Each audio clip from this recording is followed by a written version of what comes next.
Very good morning my dear students, welcome to the Hindi class. Last class में मैंने आपको अपूर्व अनुभव और रहीम के दोहे लाइव क्लासेस में मैंने एक्सप्लेनेशन कर दिया है। अब नोट्स देना बाकी है और रिकेप में कराना बाकी है, तो इसीलिए आज दोनों चैप्टर का मैं रिकेप कराकर आपको नोट्स भेज रही हूँ। बच्चों, पाठ है अपूर्व अनुभव। इसका ऑब्जेक्टिव है विद्यार्थियों में परोपकार का महत्व समझाते हुए निस्वार्थ प्रेम की भावना जागृत करना। यानी बच्चों, जैसे तोत्तो चान ने निस्वार्थ भाव से याचुकी चान की मदद की थी, इसीलिए और इसी प्रकार आपके मन में भी ऐसे भावना जागृत होगी, निस्वार्थ प्रेम और परोपकार की भावना।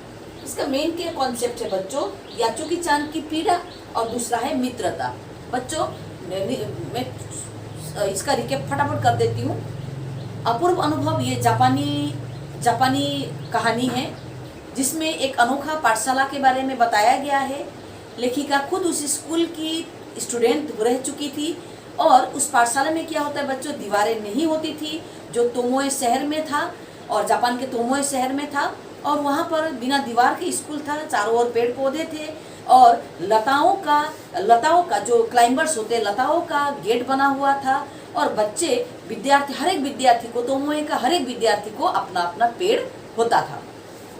इस कहानी का मुख्य कैरेक्टर तो तोत्तो चेन उसका भी था और याचुकी चान उसका अपना पेड़ निजी पेड़ नहीं था, क्योंकि याचुकी चान को पोलियो हुआ था, इसीलिए उसके पैर कमजोर थे, जिसकी वजह से उसको पेड़ नहीं दिया गया था। तो इसीलिए उसके मन में पीड़ा थी कि मैं पेड़ पर चढ़ नहीं सकता। इसीलिए तोत्तो चान ने क्या किया, अपने पेड़ में उसको चढ़ाने का आमंत्रण दिया और याचुकी चान को अपने पेड़ पर चढ़ाया और इस कोशिश में उसको बहुत तकलीफ उठानी पड़ी, यहाँ तक कि अपने माँ से झूठ भी बोलना पड़ा बच्चों। अंत में जाकर तोत्तो चैन ने याचुकी चान को अपने पेड़ पर चढ़ाया, जो दोनों के लिए अपूर्व अनुभव था। तोत्तो चैन ने एक दोस्ती के नाते एक हैंडीकैप पोलियो से ग्रस्त बच्चों का मन की इच्छा पूरी की, और इसके लिए याचुकी चान के लिए अपूर्व अनुभव इसलिए था क्योंकि वो पेड़ पर चढ़ने के बाद उसने वहाँ से नज़ारा देखा जो अनोखा था। बच्चों, अब मैं दूसरे चैप्टर जो है रहीम के दोहे का एक्सप्लेनेशन रिकेप कराने जा रही हूँ।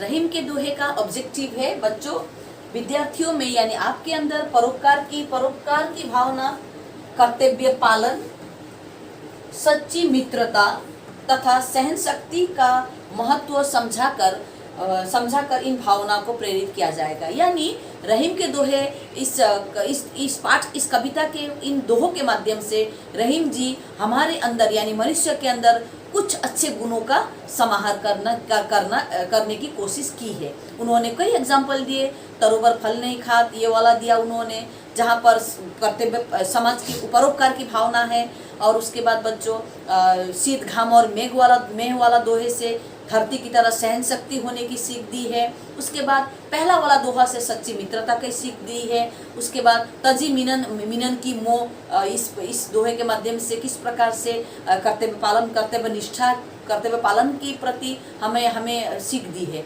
बच्चों, रहीम के दोहे और अपूर्व अनुभव ये दोनों का मैं नोट्स भेज रही हूँ गूगल क्लासरूम के माध्यम से। आप लोग इसको लिखना और यूनिट टेस्ट के लिए तैयारी करना। तब तक के लिए थैंक यू।